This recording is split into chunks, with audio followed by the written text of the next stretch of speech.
தமிழக முதலமைச்சர் திரு எடப்பாடி கே பழனிசாமி டெல்லியில் பிரதமர் திரு நரேந்திர மோடியை சந்தித்து பேசினார்.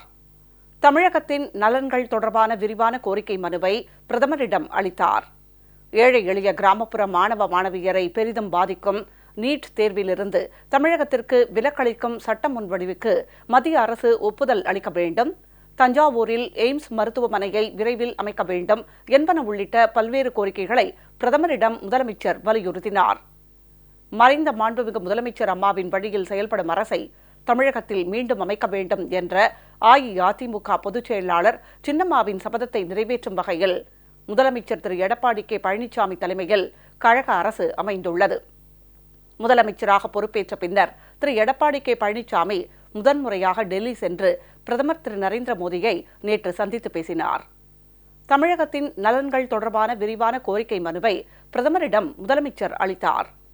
ஏழை எளிய கிராமப்புற மாணவ மாணவியரை பெரிதும் பாதிக்கும் நீட் தேர்விலிருந்து தமிழகத்திற்கு விலக்களிக்கும் சட்ட முன்வடிவுக்கு மத்திய அரசு ஒப்புதல் அளிக்க வேண்டும், தஞ்சாவூரில் எய்ம்ஸ் மருத்துவமனையை விரைவில் அமைக்க வேண்டும், தமிழகத்திற்கு வறட்சி நிவாரண நிதியாக 39,566 கோடி ரூபாய், வர்தா புயல் நிவாரண நிதியாக 22,573 கோடி ரூபாய், மத்திய அரசின் பல்வேறு திட்டங்கள் மூலமாக தமிழகத்திற்கு அளிக்க வேண்டிய நிதி 17,333 கோடி ரூபாய் ஆகியவற்றை உடனடியாக வழங்க வேண்டும் என்பன உள்ளிட்ட பல்வேறு கோரிக்கைகள் முதலமைச்சரின் மனுவில் இடம்பெற்றுள்ளன.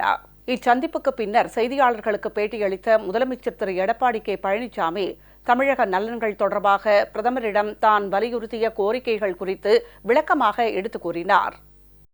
மாண்புமிகு பாரத பிரதமர் அவர்கள் தமிழ்நாட்டுக்கு தொடர்ந்து உறுதுணையாக இருப்பதற்கு எனது மனமார்ந்த நன்றியை தெரிவித்துக் கொண்டேன். தமிழக மக்களின் உணர்வுகளோடு கலந்துள்ள வீர விளையாட்டான ஜல்லிக்கட்டு நிரந்தரமாக நடத்த உரிய அனுமதியை வழங்கி உதவி செய்த மாண்புமிகு பாரத பிரதமர் அவர்களுக்கு நன்றியை தெரிவித்துக் கொண்டேன்.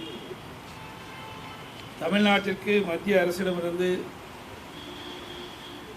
கிடைக்கப்பட வேண்டிய நிதி ஒதுக்கீடுகள் மற்றும் நிறைவேற்றப்பட வேண்டிய பல்வேறு கோரிக்கைகளை உள்ளடக்கிய ஒரு மனுவினை இன்று 27/2/2017 அன்று மாண்புமிகு பாரத பிரதமர் அவர்களை நேரிலே சந்தித்து வழங்கியுள்ளேன். வறட்சி நிவாரண பணிகளுக்காக தமிழ்நாடு அரசு கோரியுள்ள நிதியினை 39,566 கோடி ரூபாயும், வர்தா புயல் நிவாரண பணிகளுக்காக 22,573 கோடி ரூபாயும் துரிதமாக விடுவிக்கவும், பல்வேறு மத்திய அரசு திட்டங்களில் தமிழ்நாடு அரசுக்கு விடுவிக்கப்பட வேண்டிய 17,333 கோடி ரூபாயும் நிதியினை உடன் விடுவிக்குமாறு கேட்டுக்கொண்டுள்ளேன். தமிழக மாணவர்கள் நலன் கருதி நீட் தேர்வில் இருந்து விலக்களிக்க தமிழக சட்டமன்றத்தில் சமீபத்தில் நிறைவேற்றப்பட்ட தேசிய தகுதி மற்றும் நுழைவுத் தேர்வுக்கான நீட் சட்ட முன்வடிவிற்கு மத்திய அரசின் ஒத்துழைப்பை தரவும், தஞ்சாவூரில் எய்ம்ஸ் மருத்துவமனை விரைவில் நிறுவவும் கேட்டுக்கொண்டுள்ளேன்.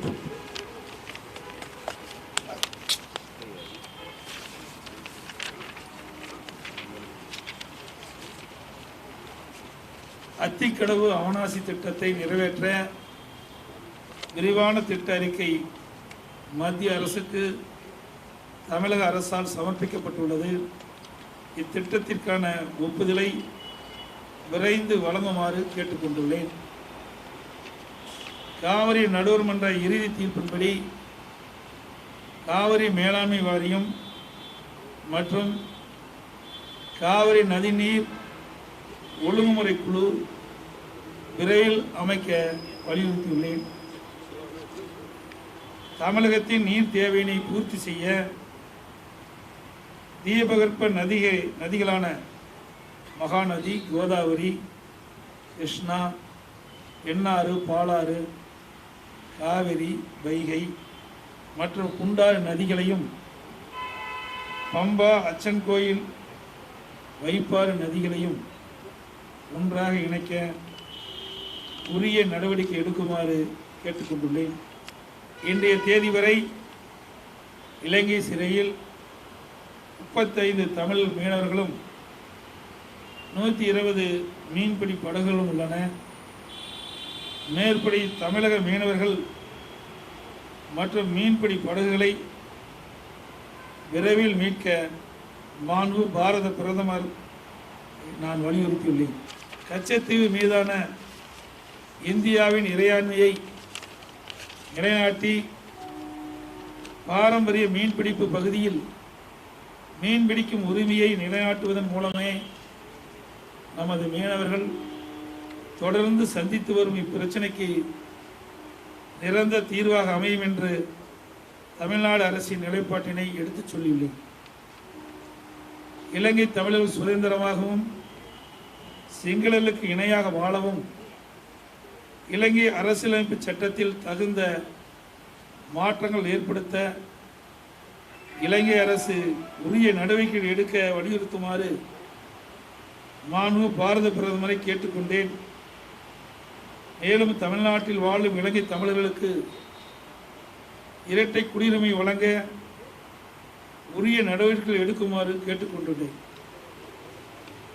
கூடங்குளம் அணுமின் உற்பத்தி நிலையத்தில் 3வது மற்றும் 4வது அலகில் உற்பத்தி செய்யப்படும் 2000 மெகாவாட் மின்சாரம் முழுவதும் தமிழகத்துக்கு ஒதுக்கீடு செய்யுமாறும் சேயூரில் நிறுவப்பட உள்ள மின் உற்பத்தி நிலைய பணிகளுக்கு ஒப்பந்த புள்ளிகளை விரைந்து கோரிடவும் மத்திய எரிசக்தி துறைக்கு தக்க அறிவுரை வழங்குமாறு கேட்டுக்கொண்டேன்.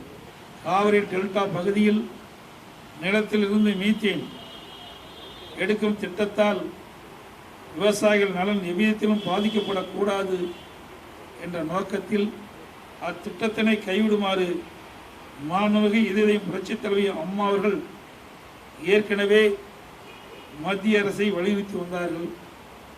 தற்போது நெடுவாசலில் சம்பந்தப்பட்ட விவசாய பெருமக்களை கலந்து ஆலோசிக்காமலும் மாநில அரசின் ஒப்புதல் இன்றியும் ஹைட்ரோ கார்பன் திட்ட பணிகளை மேற்கொள்ள வேண்டாம் என மாண்பு பாரத முறை கேட்டுக்கொண்டுள்ளது. காவிரி டெல்டா பகுதியில் நிலத்திலிருந்து மீத்தேன் எடுக்கும் திட்டத்தால் விவசாயிகள் நலன் எவ்விதத்திலும் பாதிக்கப்படக்கூடாது என்ற நோக்கத்தில் அத்திட்டத்தினை கைவிடுமாறு மாண்புமிகு இதயம் புரட்சித் தலைவி அம்மா அவர்கள் ஏற்கனவே மத்திய அரசை வலியுறுத்தி வந்தார்கள். தற்போது நெடுவாசலில் சம்பந்தப்பட்ட விவசாய பெருமக்களை கலந்து ஆலோசிக்காமலும் மாநில அரசின் ஒப்புதல் இன்றியும் ஹைட்ரோ கார்பன் திட்ட பணிகளை மேற்கொள்ள வேண்டாம் என மாண்பு பாரத முறை கேட்டுக்கொண்டுள்ளது.